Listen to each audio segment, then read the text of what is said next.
partes.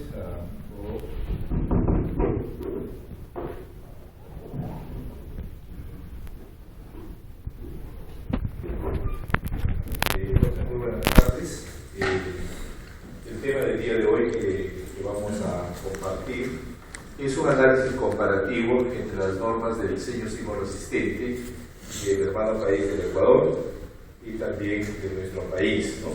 Y le voy a hablar acerca de algunas modificaciones también que se están teniendo en cuanto a lo que es la nueva propuesta de la norma de diseño sismoresistente del Perú, ¿no?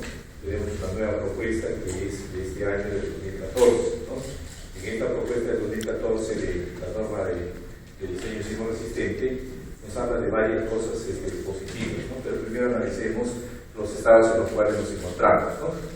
Quienes hablan, su amigo, ya con varios de ustedes los conocemos, con otros no, Jenner Villarreal Castro, su amigo, profesor de acá de nuestra universidad, en el pregrado, hizo el curso de Resistencia y Materiales 2, Análisis Estructural 2 y el curso de Ingeniería Antisísmica 1, ¿no? También dicta en la Universidad de Ciencia Aplicada, la UPC, y en la UPAO en la ciudad de Trujillo, ¿no? Soy profesor extraordinario de la UPAO. También soy profesor visitante de una universidad de Bolivia, la más prestigiosa, que es la Universidad de San Francisco Javier. Y al mismo tiempo ahora estamos trabajando con la Cámara de la Construcción del Ecuador también, capacitando en dicho país, ¿no? Premio Nacional de nuestro país en 3 años, 2006, 2007, 2008, y bueno, autor de 10 libros hasta estos momentos, ¿no? Siguiente, por favor. Primero empezaremos con la norma ecuatoriana de construcción. ¿Qué alcances tiene la norma ecuatoriana? Hemos dictado en el mes de marzo un curso en el Ecuador acerca de la norma ecuatoriana, ¿no? Siguiente. Primeramente miremos lo que es la filosofía de la norma ecuatoriana de construcción. La filosofía es bastante clara, ¿no? Prevenir los daños estructurales de los elementos, tanto no estructurales como estructurales, ante sismos denominados pequeños o frecuentes, ¿no? En cuanto a sismos ya de mayor intensidad, moderados o poco frecuentes, ¿no? También la prevención de los daños graves, ¿no? Y cuando son ya sismos muy intensos, lo que se tiene que hacer es evitar siempre el colapso. Entonces, vamos a tener que hacer un diseño en cuanto a lo que es la capacidad de respuesta de la estructura, y se comprueba a través de los desplazamientos laterales. Eso es lo que se hace con las normatividades. Tanto el Ecuador como el Perú trabajan con desplazamiento lateral. Una vez que aplicamos una fuerza, el edificio va a tener que moverse, y si se va a mover, lógicamente que se va a tener que desplazar. Entonces el control de deriva es el control de desplazamiento lateral como diferencia, ¿no? Como diferencia de desplazamiento de 2 pisos consecutivos sobre la altura es muy importante, ¿no?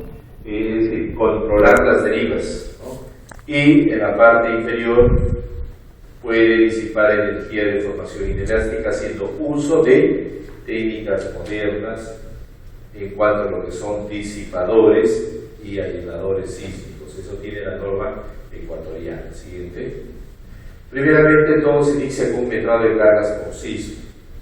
El metrado de cargas por sismo, de acuerdo a la norma ecuatoriana, nos permite utilizar el 100% de la carga muerta más el 25% de la carga viva. Solamente en el caso de bodegas, o sea, lugares de almacenamiento, en esos casos se considera el 50% de la carga viva. En el resto de los casos es el 25%. Parecido a la norma nuestra, 100% de carga muerta más 50% para categorías A y B y 25% para la categoría C, ¿no? Siguiente. Esto sí es nuevo para la norma peruana, lo que son secciones agrietadas. La norma peruana no considera las secciones agrietadas, en pocas palabras, secciones no agrietadas. Eso es lo que hace la norma peruana. Sin embargo, la norma ecuatoriana ya nos habla de secciones agrietadas. Para el caso de vigas, el 50% o 0,5 su inercia. Para el caso de columnas, 0,8. En el caso de muros, 0,6.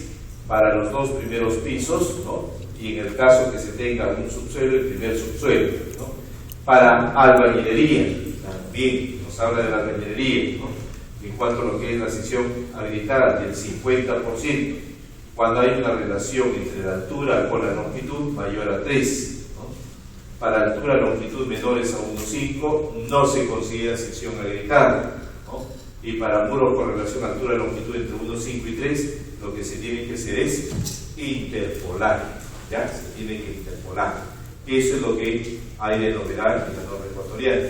Cuando nosotros trabajamos con la norma peruana, siempre trabajamos con sección no habilitada. Significa que ingresamos módulo de elasticidad del material y al mismo tiempo ingresamos las propiedades de geometría de las secciones. No hacemos nada más, ¿no? En el año 2010, cuando tuvimos una discusión acá en nuestro país, organizada por la UPC, ahí se planteó la necesidad de incorporar secciones habilitadas con un 50%, pero en la nueva norma, mejor dicho, la propuesta de la norma, ha quedado todo en silencio, no ha llegado a prosperar esa propuesta. Siguiente. En cuanto al análisis estático, se tiene que hacer para edificios regulares, tanto en planta como en elevación, aplicando fuerzas, ¿no?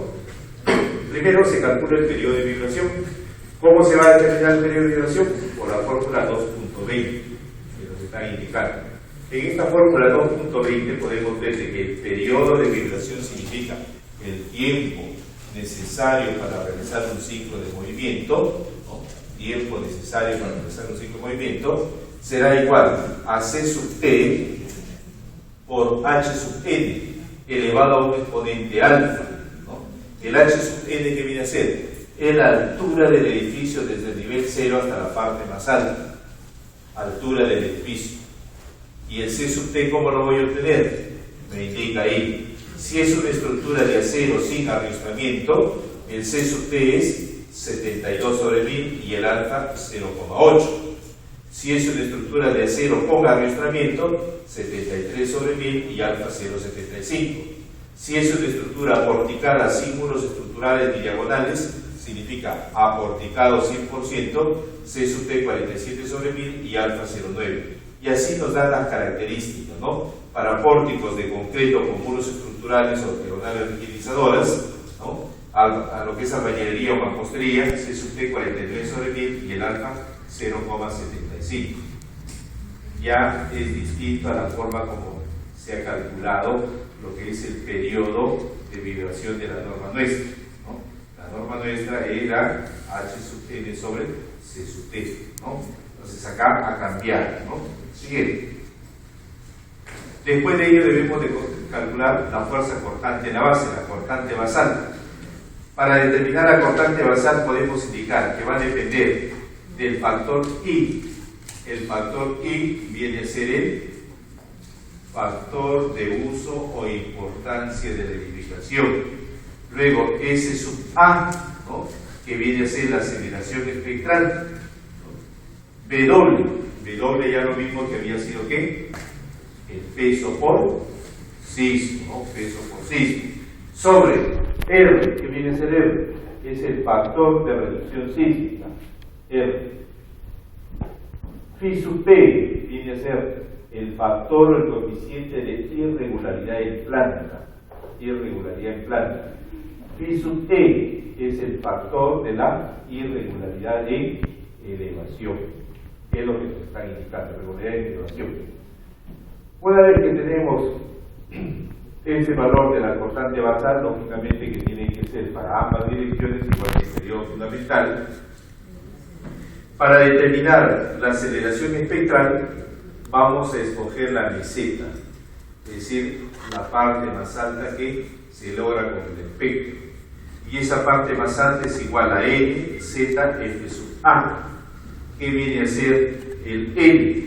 Viene a ser un factor dependiente de la ubicación de la ciudad donde se está proyectando, ¿no? Y nos dan de 1,8 para las provincias de la costa, excepto de Esmeraldas, 2,48 todo lo que es la sierra, Esmeraldas y Galápagos, y 2,6 todo lo que es el oriente. El Z viene a ser el factor de zona como fracción de la gravedad, ¿no? Siguiente. Ahí está, el Z. ¿Cómo se ha obtenido el Z? el factor de zona, igual que la norma peruana, se ha obtenido una probabilidad del 10% de ser excedida en 50 años con un periodo de retorno de 475 años, es decir, con seguridad de vida. Lo que sí podemos observar de que las zonas sísmicas en el Ecuador son 6. En la norma peruana del 2006 eran 3 y en la norma peruana del 2014 son 4. Entonces acá tenemos para las zonas 1 al 6 el máximo tenemos de 0,5 a más. La norma peruana del 2006, el Z máximo de la zona 3, que era la de alta intensidad, viene a ser de 0,4. Ahora, en la norma peruana de la propuesta del 2014 se ha creado un nuevo Z. Ese Z para la zona 4. En la zona 4 es de 0,45. Zona 3, 0,35. Zona 2, 0,25. Y zona 1 de 0,10. Esa es la clasificación que tenemos en la propuesta. En esta norma ecuatoriana del 2013, el Z que se tiene es de 0,5 a más, ¿no? Siguiente. Ahí están los valores de Z en cuanto a lo que es distribución por franjas en el territorio ecuatoriano, ¿no? Siguiente. Ahora, el F sub A, había un factor, regresen los anteriores, había un factor, ahí una más. El F sub A, para la aceleración expectada, el S sub A que nos hace falta, es NZF sub A, siguiente, 2 veces, una más. Ahora, el F sub A viene a ser un coeficiente elástico que amplifica lo que son las ordenadas del espectro en cuanto a lo que son aceleraciones, ¿no? En aceleraciones, entonces, yo tengo que ver tipo de perfiles de suelo. ¿Cuántos suelos tenemos ahí? Del A al E, se podría decir, porque el F ya son condiciones excepcionales. Entonces tendríamos 5 tipologías de suelos. En la norma peruana, los efectivos del 2006, ¿cuántos tipos de suelos teníamos? S1, S2 y S3, 3. Ahora, con la norma peruana del 2014, ¿cuántos tipos de suelos tenemos? 4. S0, S1, S2 y S3, ¿no? Acá tenemos un total de 6, con operativos 5 como tal. Entonces yo voy a obtener una matriz en función de la zona sísmica versus el perfil del suelo. Para determinar el factor de F sub A. Por decir, está una zona de Guayaquil, que es una zona de sector 5, 0,4, y el suelo es de una roca dura, como le llaman ellos, que vendría a ser el suelo tipo A. Entonces el coeficiente que tendríamos de F sub A sería de 0,9. Siguiente. Esta clasificación de los suelos también ha sido adaptada por la norma peruana para este año 2014. ¿Por qué ha sido adaptada en cuanto a lo que es nuestra norma, ¿no? La norma peruana lo ha adaptado porque si nosotros vemos, está medido en función de velocidades de corte, B sub S, ¿no? Está medido en función de N, que viene a ser el número de golpes del SPT, de los ensayos, y está medido por S sub U, que viene a ser la resistencia útil. Si uno revisa la norma 2014 como propuesta, vamos a encontrar una analogía con eso, solamente que se dan unos rangos más grandes en cuanto a lo que es, para no subdividir en tantos grupos lo que son las categorías de suelo, sino solamente en 4 y en 5. Siguiente. En cuanto a lo que es el factor de uso o importancia de la edificación, en la norma ecuatoriana es igual a la norma peruana 1.5, 1.3.1. En la norma peruana que hablamos, edificación de categoría A como esenciales 1.5, categoría B como importantes 1.3 y categoría C comunes 1, que es lo que tenemos, ¿no? Allá también se habla de 1.5, 1.3 y 1, ¿no? Entonces siempre son hospitales como las categorías de mayor resguardo de vida, lógicamente, ¿no? Por lo tanto se tiene que diseñar para que no falle durante un sismo. y sigan operativos. Por eso será un factor I bastante alto. Regresemos un poco más, siga más atrás, más. Ahí. ¿El I dónde está? En el numerador. Si el I está en el numerador, significa que la cortante basal va a ser mayor. A mayor I, mayor cortante basal. Mayor cortante basal, lógicamente mayor fuerza sísmica. Recordemos dónde estaba. Sigue. El R.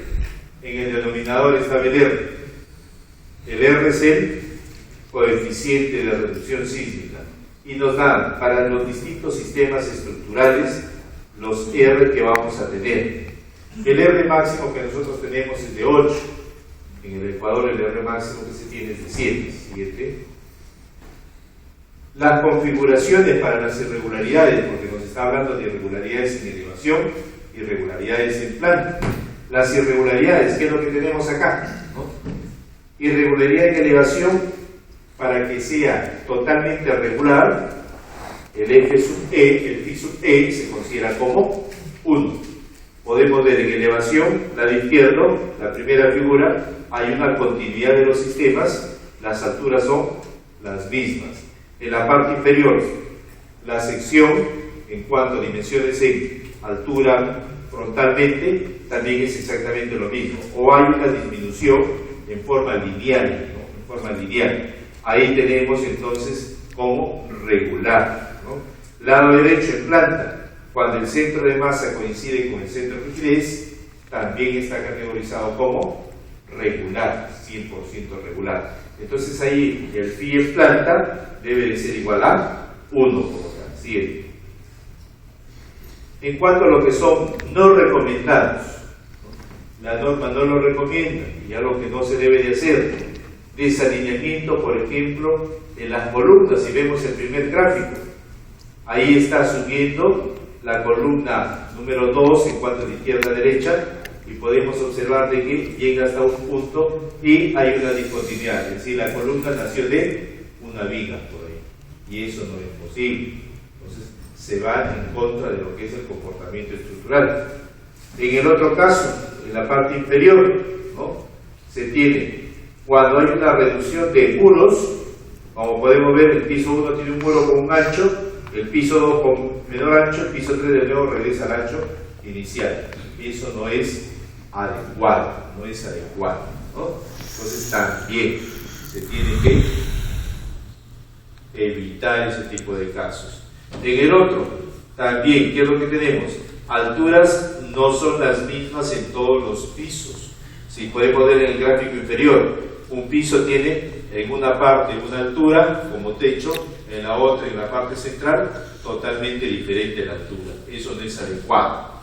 En cuanto a lo que es en planta, ¿no?, ¿qué es lo que tenemos? Miremos al lado derecho del gráfico, hay una continuidad del elemento vertical, en cambio en el lado izquierdo, por el voladizo, ya no hay una continuidad y todavía hay una viga que va con todo un muro en esa parte, ¿no? También no se permite ese tipo de cosas dentro de la normatividad del Ecuador. Siguiente. ¿Cómo se castiga la irregularidad? Entonces la norma ecuatoriana va a castigar fuerte a la irregularidad, totalmente análogo a lo que se ha hecho con la norma peruana del 2014 como propuesta. Castiga lo irregular. Lo irregular, se tiene 4 irregularidades como tal en planta, ¿no?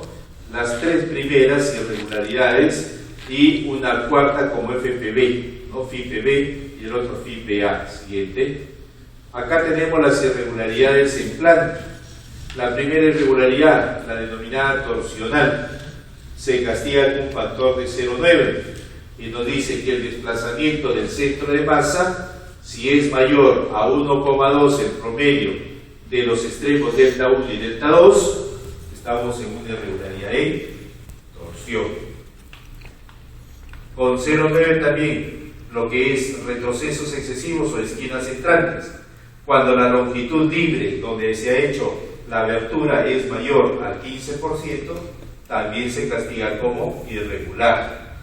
Discontinuidades, cuando tenemos partes huecas en el centro y se supera el 50% del área total